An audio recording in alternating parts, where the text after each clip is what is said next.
Hello and welcome to Groovecast, the podcast for the rhythm section, with me, Ashley Walker. And me, Charlie Smith. And today we're going to be talking about something a little bit different, some of our own experiences with technology in the music industry, and more specifically, technology in a live music setting. So we've kind of got a few different topics that we'll talk about here, and I think it's a good place to kick us off talking a little bit about playing with a click track, and something that Charlie and myself have both experienced quite a bit of. Yeah, vast click experience, especially over the past few years, as we've both been kind of in the realm of backing artists, backing acts, that kind of thing. And yeah, I mean, clicks have always been kind of the studio standard, probably since the 70s when they started to be used. But in a live scenario, I think it's probably of the past sort of 20, 30 odd years that they've become more prevalent. I mean, I remember seeing stories of when The Who used to do Baba O'Reilly, and it was literally a bloke with a tape machine at the side of the stage pressing on. Hence why Keith Moon would often have headphones gaffer taped to his head for them to, with a half hope of them staying in place while he was wailing about. But things thankfully have moved much further on than that Slightly now. more advanced now, ever slightly. Slightly more advanced, but yeah, for both of us, I think the route of clicks in the live scenario has been working with backing tracks. Yeah. And, So I know we were trying to think of ways to sort of talk about this subject, click tracks, and we sort of thought the best way would be sort of pros and cons and some of our own experiences, because we've certainly had some funny ones playing with the click. And did you want to kick us off with some of your pros and cons, or would you like me to go? Yeah, I'll happily kick us off a little bit. So I mean, the main pro of click tracks is that it's a solid way of keeping everyone in time. I think that's probably the root of their usage, if anything. And also it allows the technical side of it to be a lot more advanced. You can link clicks to rear screen projections, or to patch changes, keyboard changes, even guitar patches or things. It has that kind of use, and I know of different scenarios where they've had lighting controlled by click, or sound even. They've had the mixers all automated to click, and it works for the most part, which is why it's become sort of the industry standard for that kind of thing. Yeah, certainly on the bigger productions, you can see, like you say, it's like if it wasn't linked up, it would be somebody having to cue lights and manually cue it, which obviously isn't as safe in some circumstances.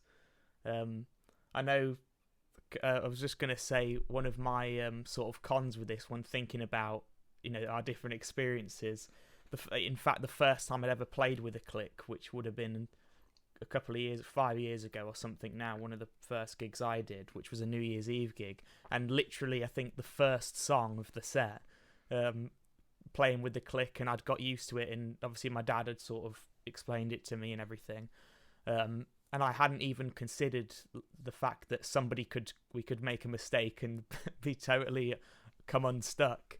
And of course I think the singer came in like a bar early, or a couple of bars early, with the verse, and it just, I at that point, because I'd had no experience with it, just thinking, oh, what's going to happen now then, like, can we do something about this? And then of course the click got cut and we had to play live, and that was certainly not the best of starts to playing with a click. So all my sort of experiences since then, I've had that in the back of my head, playing with one.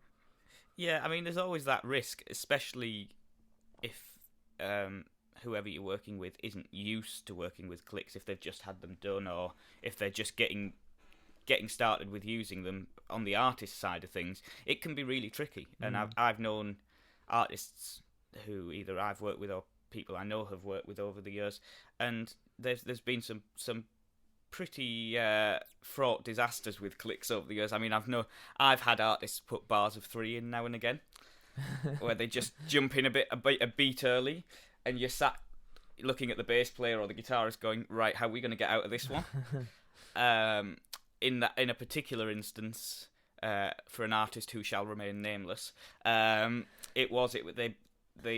took what should have been an 8-bar interlude guitar in thing where the whole band cut out and then joined back in, and they brought they did their guitar thing for 6 beats and brought the band in 2 beats early, which we did. But I knew what was what was up. Yeah. So I think there was a bar drum fill in the about a verse or so later in the song, and I just looked at the bass player and guitarist and went, "Watch me!" And I played a 6-beat drum fill to get us back onto the track, which was one of those things where when you're doing it, you think this could go one of 2 ways. It could either work and be brilliant, or it could completely derail the entire thing. Yeah. Further. But thankfully, in that instance, because I'd had kind of a verse or so to, while I was playing, have a think of how we could work through it, and look a little bit ahead on the chart and see what was coming. It was one of those where you could kind of pre-plan it and just put your trust in yourself that you rescue it. Because I think the thing with a click when you go off of it is, as a drummer, we've got the most chance of rescuing it, because if bass, guitar, or keyboards decide to play a chord early, it could quite easily sound really wrong. Yeah.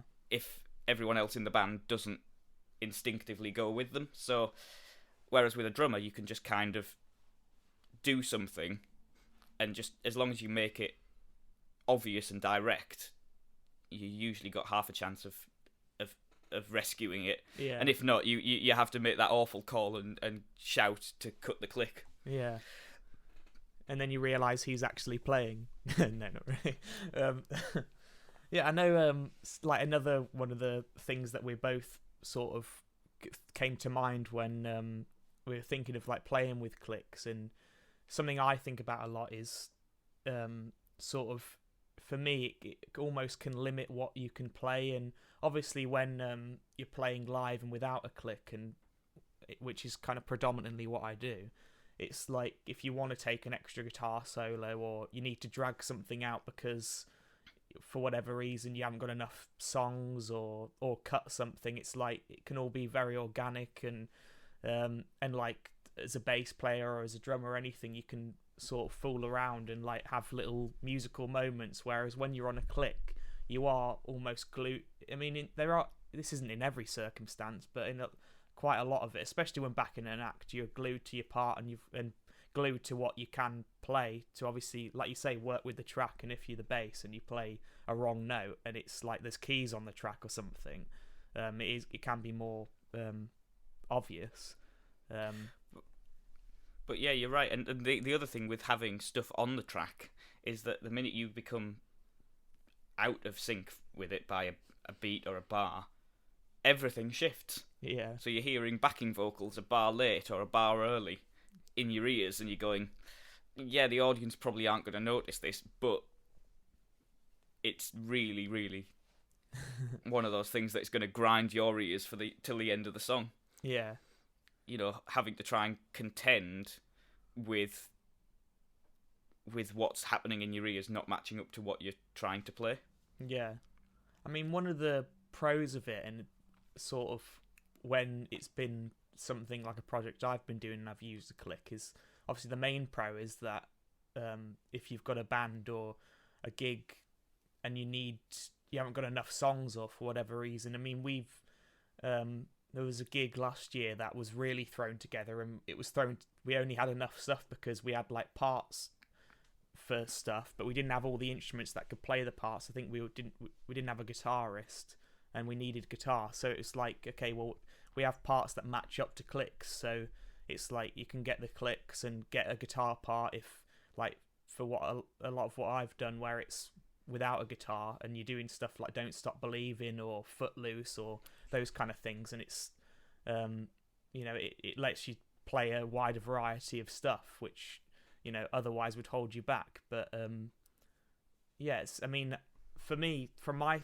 point of view, I would, and this is just my opinion, and I know not everybody agrees, but I would rather go and see a band and be watching everybody everything that you're hearing, you're watching being played live. And certainly, like with my band, and like because you played with us, it's like we play stuff like Blame It on the Boogie and Ain't Nobody, Shaka Khan and stuff, which you'd think would needs a keyboard or needs some brass or something, but we just managed to fill it out. And no audience member's going to say, where was that keyboard bit in Ain't Nobody, or yeah. But you're right, and the thing with it is it boils down to if you need a click for something. So if you are using a big lighting rig, or you're using video screens or any of that kind of thing, then it's kind of fair enough. But if for definitely bands on the pub circuit or doing the function stuff, I think quite often it limits. It holds a band a bit further back than you would maybe want to, because it can draw out some of the fun and some of the sort of the more spontaneous moments that can come out of playing in a setup, and it also means that as far as in one way getting depths, if you're using clicks, can be a lot more tricky if there's no written parts. Yeah. And that's one of the things that we were literally talking about just before recording this, was gigs where, like, the easiest gigs in some ways and the best to be asked to dep on or whatever, when you have a click and your parts and it all matches up. But we know from experience that isn't always the case.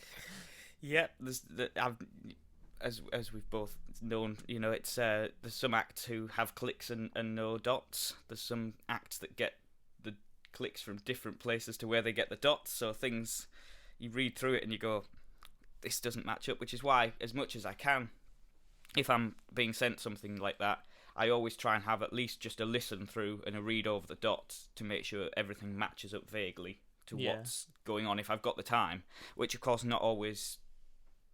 isn't always possible. Sometimes it's just you just turn up to the gig with the parts. You've maybe had a quick look through the parts, but as far as the clicks, you just work it out when it happens. And that's kind of, it's something that I think only doing it and having the experience with it can teach you the little ways around, and almost the second guessing what's going on. Yeah. And I know we'd say the same when we're just reading music in general, that what's on the page doesn't necessarily always mean what it looks like. Yeah. And some of it you have to read into a little bit more, or you learn to ignore certain things if you can see ahead and think that whatever's written either doesn't match, won't match, or isn't quite what would be best for the song. Yeah. And I think we always, when we do that kind of gig, we're always walking the line between finding the happy medium of what's on the page, but also our own kind of musical knowledge and experience that we've had to make the gig not only sound better and feel better in a groove sense. Yeah, I mean, one of my favourite gigs that I've done that was on Click and InEars, which we're going to talk about a little bit later on, was the gig that me and you did with our friend Ashley Squires in Bun Leisure, with doing a Maroon 5 tribute, and that was on Click and tracks. And I know one of the songs we went off the Click for it, but like that was one of the best in terms of we still grooved and could sort of put our own things in it, and it worked. And but they don't always work out like that, but that was one of the good ones. And bringing us sort of nicely onto that, one of the things that you're inevitably dealing with when you've got a click is that you start to have InEars brought into the mix. If you'll pardon the pun. Shortly. Yeah. Unintended, but thank you very much. Which we're going to talk about in a short while. But I mean, just one of those other things that I fancied having a chat about while we were on this, and I don't know what your thoughts on it are, is as far as click gigs go, it's sometimes, for me, better when not everyone has the click. Yeah. I think it can sometimes be a much nicer gig if either just drums and MD or just drums and bass has the click. Because the thing with giving everyone the click is that everyone wants to play straight on top of it. You know, and especially when it comes to guitarists and keyboard players, generally they want to be dead on top of the click. Whereas as a drummer, and probably as a bass player too, you want to play with the click a little bit more. You want to either be in front of it slightly if you want to drive, you want to be behind it slightly if you want to have a bit more of a laid back, a bit of an easier feel, or you can be a bit more on top of it for if that's what the song needs. So it's one of those things where it's easier for me to find that place if the rest of the band are following me rather than following the click. Which, as a musician, you've got to kind of put a lot of trust in yourself to get to that point, but it usually is for the better of the sound of the music, and definitely when you want to really get a groove going, that if everyone can lock in with the drummer rather than locking in with the click, it can be a lot better. Yeah, certainly more musical. And it's funny actually you mentioned that, because now thinking back on it, the first quite a few click gigs I did, I think only the drummer had the click and the MD, which put a lot of pressure on the drummer for some stuff. I think one of the tracks we did was Locked Out of Heaven, and it's like, obviously that track comes on the intro, the drummer has to bring it in, and he had very little time to get the tempo himself and then click everybody in, but like you say, for the actual songs, and once you're into it, it is a bit more musical and you can lock in a bit more. But on the other side of that, also thinking back sort of more recently, back in Axe, there have been some questionable clicks, we'll just say, and we all had the click, and one of the problems was my in-ear mix was sort of not great for quite a while, so I had to have a monitor with the track in, and I only had the click in my ears, so I had to have one ear out, which is obviously not great for your hearing for a kickoff. But we're doing that, and we were doing, I think it was like a Sinatra medley or something. I mean, some of these tracks were pretty bad, but towards the end of like the Sinatra medley, just the track just absolutely drowned the click out, so none of us could hear the click. And then the track just started slowing. There was like rowels in the track and on the part, and then we realised the part didn't match up right towards the end. The part got out of sync with the click, and we were all just, I think we got through it, but and then I had to put both ears in to see if I could get the click any louder, and obviously it wouldn't work because it was just the track drowning it out. But that was one of the not so great sides of it. But I think you're probably right. In a lot of ways, it is better for just the drummer to have the click. But then that sort of brings us on to another thing that we were thinking about, which is, does it help sort of musicians with their time and keeping time? In some instances people get a bit reliant on playing with a click all the time, which I know you've played with some people where it can be that like that.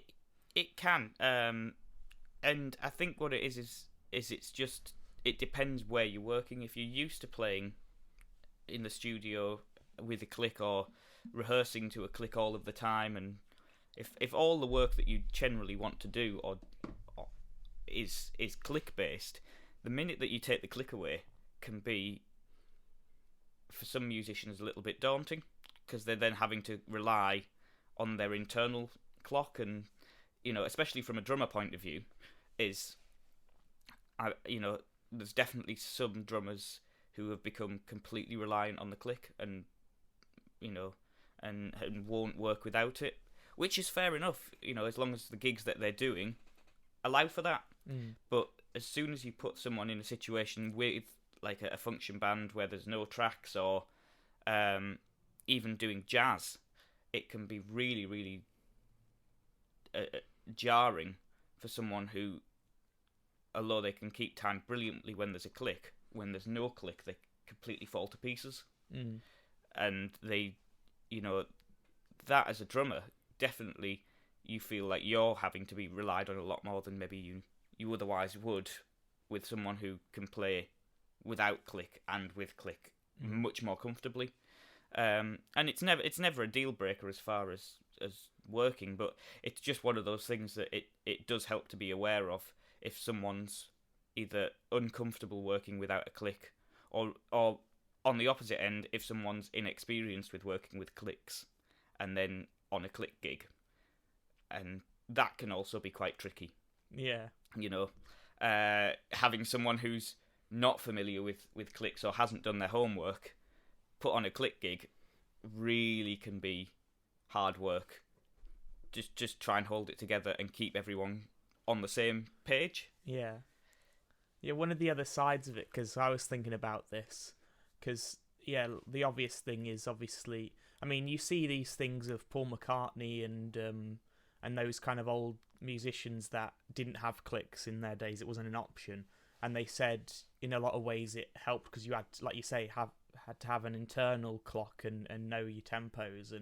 And in some ways, it helped from the sort of natural musicality side of it. And if whoever it was, Ringo Starr or whoever it Hal was, Blaine, yeah, if they sped up, they'd all just go with it, and it gave the track a little boost. And I mean, it's like in this day and age, though, you're like obviously taught, unless it's like written, and you need to speed up.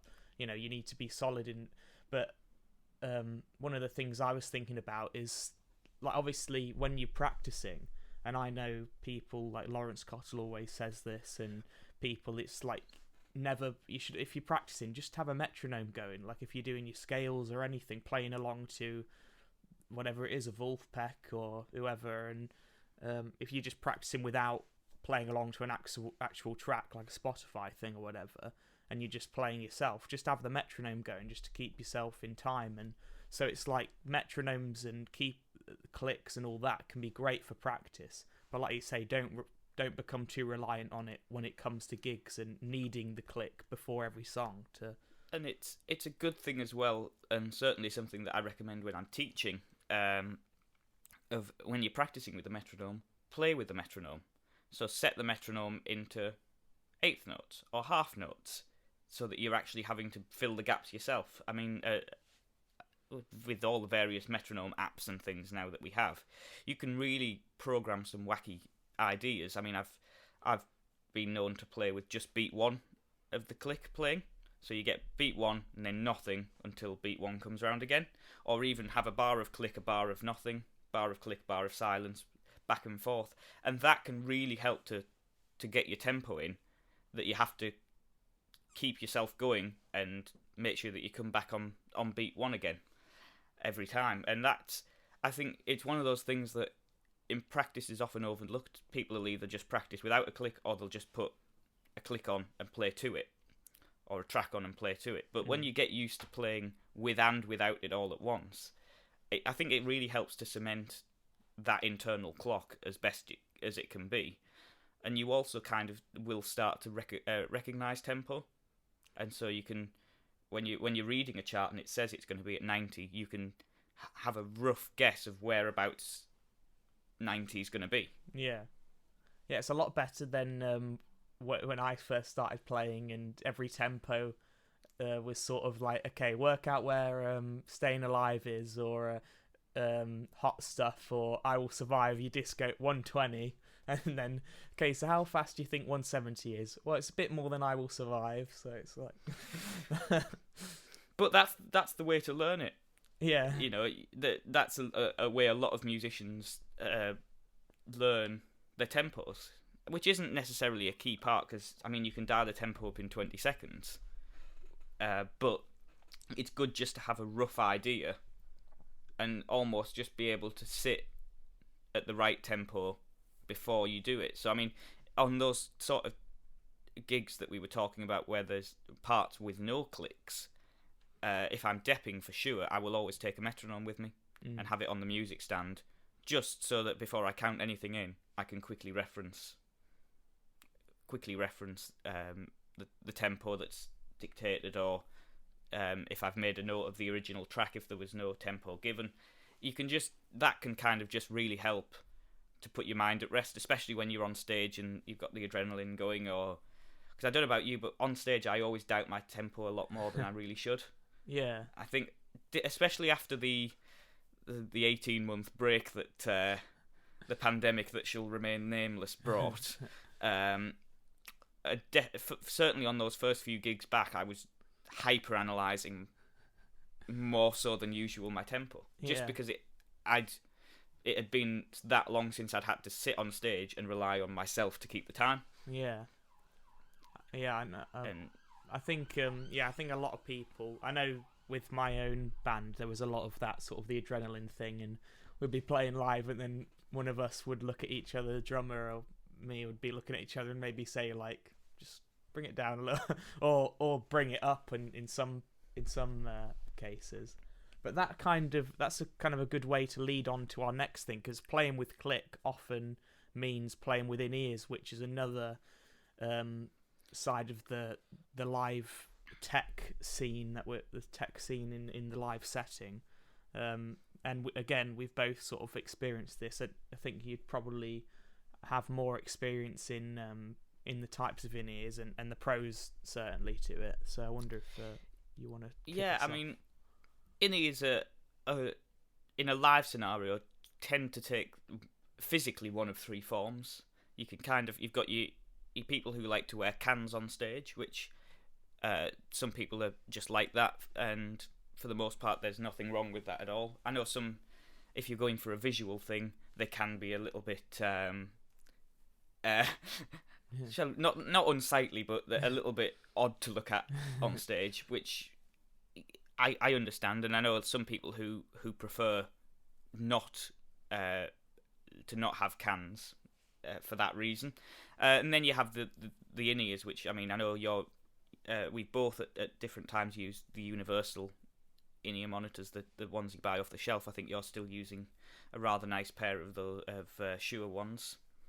And then you've got the custom molds, which is something personally I switched to about 2.5-3 years ago, which was predominantly just through the necessity, because I was using InEars so much, it made sense to invest in some nice molded InEars rather than some more expensive universal ones, because the cost difference was really nominal when I was looking through the options. So in the end I went with custom molds, and they have their own pros and cons. I mean, custom molds are great for isolation and for getting a seal, which for a drummer you tend to want, especially when you've got anything like click coming down where you really want to hear it and block out as much as external noise as possible. They're really good. However, on the flip side of that, you do have the lack of ambience, and you know, if you're talking on stage, it's just quite often you're resorting to lip reading quite a lot of the time, as much as you can, if there's something happens, because there's just no way of getting a message across, which in certain scenarios, you know, theatre pits maybe, you can look at having like talkback mics and things, but definitely when you're on stage, that's not so much an option. Yeah. As I know you've had some experience with yourself, having to shout with InEars in. Yeah, I know. The great thing about InEars, and like you say, I've still got my Shure 535s and my Fisher InEar stick, which is kind of like you say, you do a lot more sort of InEar stuff and theatre work than I've done. I got mine for the Panto that I did a few years ago, and then, like we said, the whole situation that has unfolded over the last 2 years happened, and I didn't need them again for about 18 months or something. And funny enough, talking about cans and playing with cans, when we did go back doing the summer season that I did, it was in that period where the volume had to be kept at a certain level because they didn't want people shouting and all that kind of thing. So we were all on headphones then, because it was like, I can't remember what the reason was, but it was to do with the volume, and it was just like better to have cans for it.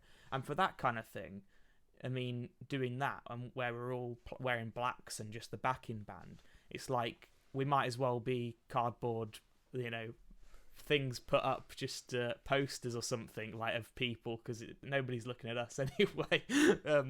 But I do know a couple of drummers as well that just prefer wearing cans. I think maybe for the comfort, and like I say, they don't do enough stuff to justify the in-ear molds, which is something that I definitely will be looking at in future, because I know you've highly recommended that, and loads of people, sing the praises of all that kind of thing. But like you alluded to there, for me, on the con side of it is the communication problem, and because the only things, the majority of stuff that I do, sort of where I would use an in-ears, are where I'm possibly fronting the band or at the front and having to tell people what the next song is, or even though we have a rough set list, and I mean, yourself, sometimes you have to read the audience and skip a song, or like we've said before, you might need to cut a song out or add a song in or add an extra guitar solo, and just to have everybody on in-ears in that scenario would make it's already not the best, because you're having to shout across when an audience is talking and as quickly as possible to say what the next song is, and having in-ears wouldn't help that situation unless, like you said, having a talkback mic, which again on stage where you are having sort of an image, not being the person at the back in your blacks or whatever, and you're having to be at the front and be a front person as well, wouldn't be the best having another mic there saying, yeah, Mr. Brightside, it's Mr. Bright. But it is, and the other thing with that, I can't speak from experience here, but maybe you could enlighten a little more, is that I know of, and I've heard from some people that they find vocal pitching can be a little bit more difficult. Yeah. With in-ears in. Yeah, I know.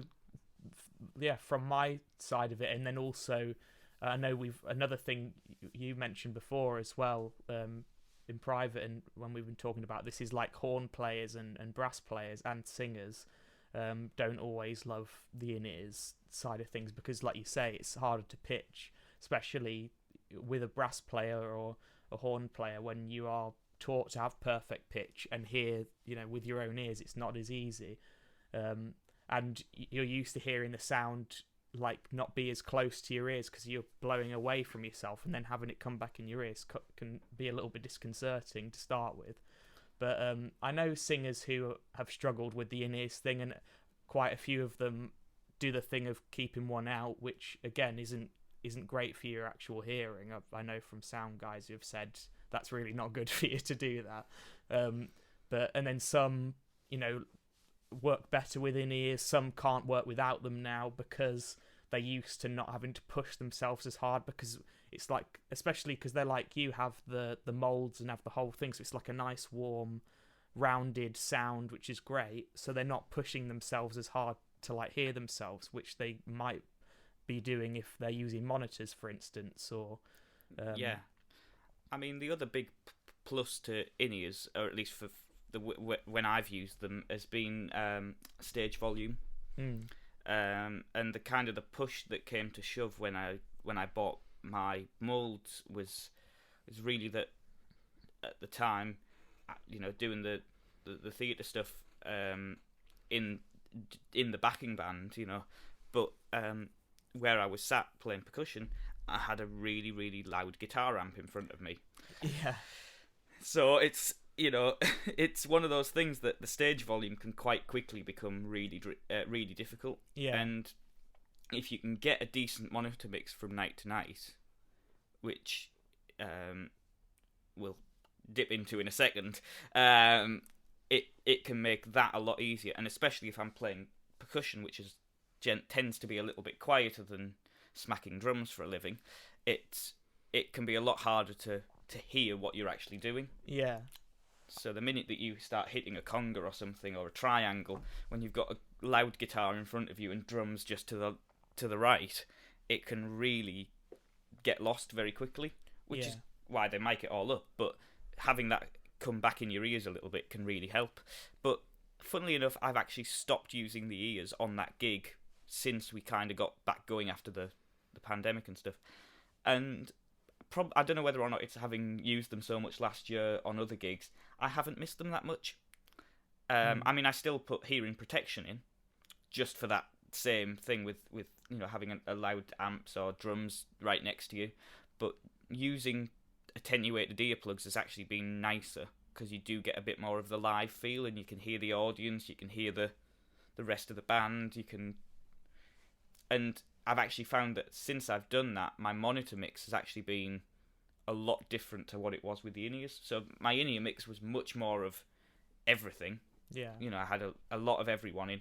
Whereas now when I'm speaking to a sound engineer and getting the mix right in the wedge, it'll just be maybe a bit of bass drum, a bit of myself, a bit of keyboards, a bit of vocals.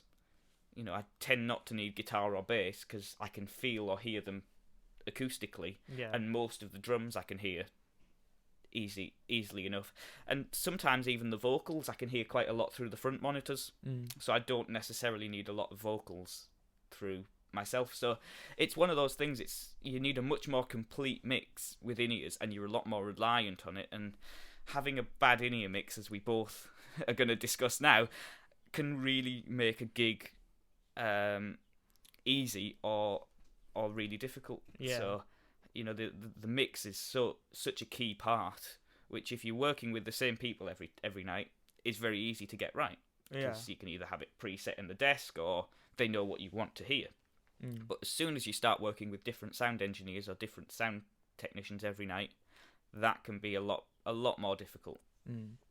Yeah, I mean, I've been quite fortunate, and it's probably just sort of because I haven't used them as much as you, but there haven't been too many things where I've had a dreadful mix. I mean, I've just doing the season that I've just done, and doing a few with that, like I alluded to earlier when didn't allude to, I just said it, that that I had to have a monitor with the tracking because there was a problem with my bass in my ears, and that problem never got solved. So for the whole year I had never had any bass in my ears. The only bass I had was through my amp, which is fine, and I in a lot of ways do prefer using that.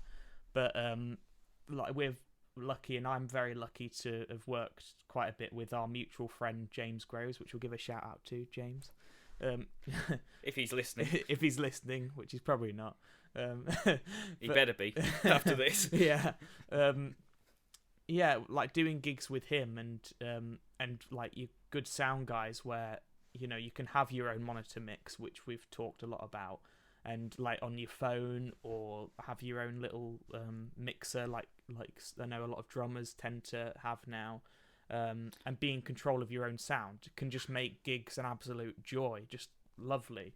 And like I say, the gigs where for me personally not having to communicate because you've got your click possibly, or you're playing live and you've got your set, you're not going to deviate, you're just going to play through it and get the gig and do the gig and just bosh and get home. And it's like you can those types of things are great. But I know and like the gig we said that we both did, where we had a designated person doing our mix for us, again, was fantastic. Well, I was going to say, it does make a huge difference if you haven't got the facility for mixing it yourself by apps on your phone or personal monitor mixers or anything like that. Having a dedicated monitor engineer at the side of the stage can be the best workaround, and it just means that if you do need anything changed on the fly, it can be done straight away. You're not having to give obscure hand signals to a man at the back of the room, or vocal down. But have you had any experiences in that? Let me think. There have been a few times where I've been trying to play and signal to someone. That's always interesting when you're using both hands to play whatever you're doing, and you're also trying to point a stick and go them down or up, and hope that the sound engineer who's lurking in the dark at the back of the room is seeing what you're doing. So that can be interesting sometimes, but yeah, definitely having someone who can edit mixes, or who can change things at the side of the stage, or even just on hand for the whole gig, it does make it a lot easier, because it means that if there is anything that goes down, it's attended to quickly. And this quite nicely leads on to a little tale of woe from last year, where I was on a gig, and it was a very, very click reliant gig, with a Bruno Mars tribute, which in the end turned out to be a very good gig. I'll preface it with that. However, the first tune of the night, as we started, I got 2 clicks in my ear and then it cut completely, and the level of my InEars dropped to almost unhearable. Oh. So I was trying to play through the first couple of tracks of the night with absolutely no reference whatsoever. And I mean, the bass player on that gig quickly twigged something was up, because of course he could hear me starting to drift out of time a little bit through not hearing clicks. So I kind of locked onto him, and we've tried to get a message to the sound text to try and fix the problem, which we later I later worked out was the ground on the XLR feed from the snake to my in-ear amp had gone. It had gone dead, so it was the signal wasn't being boosted through to to line level. So even though I had my in-ear amp then on full by that point, I still couldn't hear anything. So in the end, me and the bass player very graciously he swapped in-ear feeds with me so that I could hear the click, and he'd just have to deal with what I'm going to loosely call my mix, which should have just been click vocals and track, but was just click vocals and track on hardly anything. So which he was very gracious, and we managed to swap it round and make it work. I mean, the start of Runaway Baby, as I'm sure you can imagine, was quite interesting, that being a bass intro, with 1 bar click into it, so that was fun. But we made the gig work, and we got through it in the end. But it was just one of those things that couldn't be helped. You know, there wasn't a tech handy side stage to fix the problem immediately, which would have been nice, but it's just not something you can have in every venue all of the time. But the gig came out okay, and I wouldn't have thought anyone in the audience would have noticed what was happening on stage, and the discomfort and panic that was going on. Certainly from my point of view, but it always makes a difference when you have a good act who knows their stuff, because it meant that we didn't have to worry about the singer, didn't have to worry about anything like that, because they knew their show inside out, and it meant that as much as we could just get on with it as best we could as we were sorting things out, and we'd know that what was going on at the front of the stage was in safe hands. Yeah. Which isn't always the case. If vocalists aren't familiar with the tracks enough, or they're trying new tracks that they aren't 100% sure of the arrangements, it can make the gig even more difficult, because you're then having to dictate where things are, and try and show as a drummer where the verse is going to start or where you're going to come in. I've had acts turn around to me in the intro going, "Where do I come in?" And I'm thinking, okay, I'm going to point it to you, but you've got 1 shot. Yeah. Because if it's an 8-bar intro or whatever, and they turn around at bar 7 and go, "Where do I come in again?" There's not a lot of reaction time to try and point them in the right direction, and especially if you're not familiar with the song you're playing. If it's with a tribute act and it's one of the deeper cuts, it can be quite a panic moment. And I know the other topic we were thinking of with like the tech thing on live gigs was something that you've experienced more recently, and something that I've had to deal with as well, is electric drums and also sort of silent pits as well. Yeah, so silent theatre pits, which for those who aren't familiar with them, it's basically where there's no live volume going on. So the drums are electric, the guitar and bass are all going either through amp simulators or preamps and DIs, so there's no live cabinets going on, and the keyboards again are going DI. So it basically means that you're in a theatre pit situation or a band situation where all of the volume is either going out of the front of the house or down to in-ears or cans, which was my experience with the Panto I've not long finished, and I know Ash, you had very similar experience with your Panto, and I think it's one of those things where it's usually done for the right reasons, especially on the electric drums thing, where they want to keep the volume down, and especially if they're putting the band, as was the case with me, on the balcony or out in the theatre, where they haven't really got provision to put a drum booth or screens around. It makes sense, but I think when it comes to working with it, it can be really difficult. And I mean, just briefly with some of my experience with that, getting the in-ear mixes right was kind of key, and it took a bit of bedding in the end just to try and nail things down, especially when you've got a 4-piece band, tracks, and probably upwards of 15 people on stage, all mic'd up. And you want the principal cast down your ear feed as well, and you want the track so that you can hear what's going on, and the thing that you don't have, which you would have in an otherwise live situation, is you've got no ambient noise, so you can't rely on hearing the guitarist's amp or the bass player's amp or even what you're doing yourself. Yeah. Yeah, it's obviously the positive side of it, and you can understand as well. I mean, with sort of pantomimes, it's a lot of them are going that way now, just because of that's the way it's set up now. But you can understand for sound technicians why they would want a silent pit. You've got no worry of the sound bleeding from the drums or an amp going into a mic or anything. And in a lot of ways, I mean, we've both talked about what it's like playing with an electric drum kit, and it being harder certainly for a bass player and for you as a drummer to sort of groove and lock in with an electric kit, and because obviously you're not going to be able to drive it on as you would with an acoustic kit, and that natural power that you get from that, you don't get that with an electric drum kit.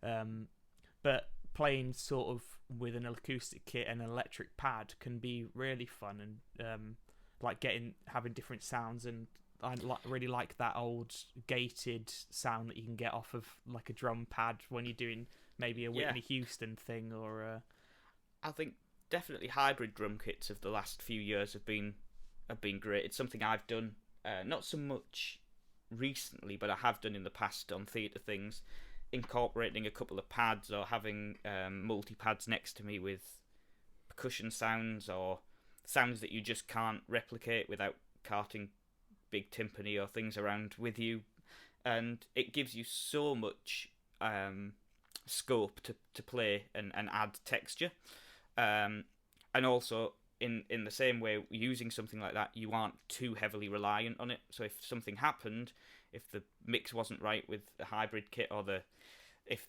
one of the pads went down or the module didn't want to play ball, it isn't the end of the world, because you've still got old faithful acoustic drums to dig you out of the hole a little bit. And it's actually interesting, something that I've kind of done a little bit more lately has been trying to find electronic sounds within the acoustic drums, so without having to rely on electronics. How can you make a passable hand clap sound using a snare drum, or how can you get some sort of reverse cymbal effect using the hi-hats?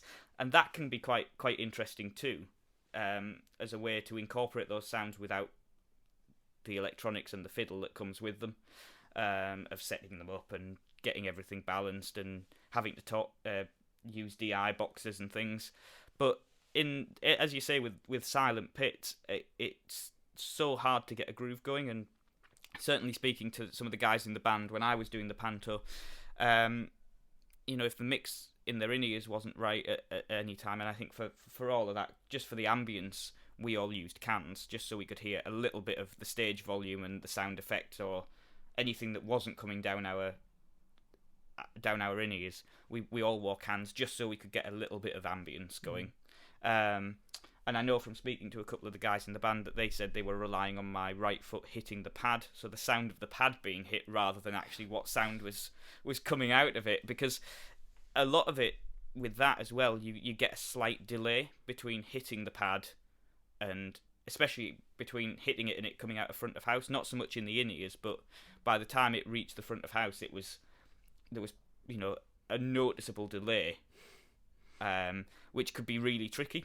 Yeah. Especially if the MDs took his headphones off for a certain tune, that you've got to kind of keep it sitting right, and almost for me following him for tempo rather than vice versa, because otherwise what I was doing would just get a little bit lost. So it's one of those things that you takes a little bit of getting used to, and it certainly for me isn't my favourite way to work. It's doable, and it's good to do now and again, but it can make what would be an otherwise simple gig quite difficult. And also on the Panto thing, with having not only the electric kit, I then had live chimes, triangle, whistles and things, which of course then had to be mic'd up anyway. And we I know the sound guys encountered problems of, on that live percussion mic, hearing the sound of me hitting the mesh pads through or the rubber cymbals, and also it meant that as soon as I picked a whistle up or the chimes or whatever, although they were coming out of the front of house, you could also hear directly where they were coming from acoustically, just in the theatre, because it wasn't the largest of theatres in the world, so you could quite easily pinpoint with just where you were that the chimes were coming from up there, or rather than from just through the speakers. So it was kind of different in that respect, but it's one of those things. We make it work, and we make the best of it for the gig, and try and make everything and everyone as happy as possible with what we do. Yeah, well said. And I think that's just about brings us round to the end of this edition of Groovecast. Indeed it does. And yeah, it's been good to have a chat about some of the more technological sides of gigs, and kind of the things that you don't really think of in terms of what we do. Yeah, and if anybody has an opinion of their own or any experiences, you go ahead and tag us, do the hashtags. You know all of that, Charlie. Yeah, so if you want to get in touch, you can find us at Groovecast UK on both Facebook and on Instagram too. You can find my website and everything at charliesmithdrummer.com. And, of course, feel free to drop the Groovecast page as a message if you want to have a chat, or as Ashley said, share some experience or share a little story. We're always happy to read what you have to say and hear what you think of what we do. Yeah. Well, until next time, we'll see you on Groovecast.